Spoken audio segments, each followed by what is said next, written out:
I was born in Melbourne, Australia, 1982, and my parents had no idea that I was going to be born without arms or legs. I was the only one that I ever saw without limbs. My faith in Jesus Christ was sealed after 7 years of wondering why, God, I was born this way. He answered me very clearly through John chapter 9. And I gave my life to Jesus at 15 after reading about how he came across a man who was born blind. And I'm like, hey, hold on a second. This looks interesting. And no one knew why he was born that way. I'm like, perfect. So I read on, and in verse 3 of the 9th chapter, Jesus said, it was done so that the works of God would be revealed through him. And I'm like, wow, God, if you had a plan for the blind man, you do have a plan for me. And that was the beginning of my personal relationship with Jesus. Youth groups were starting to call me, churches were starting to call me, opportunities were opening up everywhere for me to share my testimony. I was speaking in front of 300 sophomore public high school students. 3 minutes into it, half the girls were crying.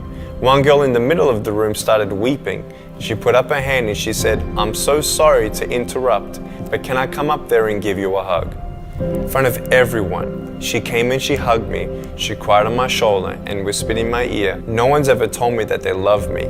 No one's ever told me that I'm beautiful the way that I am. I couldn't believe it. It changed my life. That was when I knew I was called to be a worldwide evangelist. Today, do not leave here unchanged. Leave here unchanged. You don't know what God can do with your broken pieces until you give God your broken pieces. And I want you to know when you fall down, God's grace is sufficient. God's hand will come down and pick you up and give you the strength to get back up.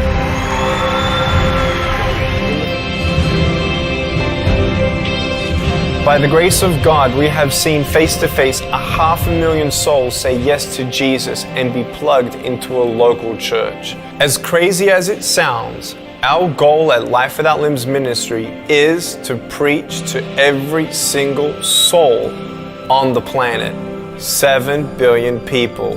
We believe that this goal is possible as the Holy Spirit is gathering an army and building up supporters to send us and accomplish this mission.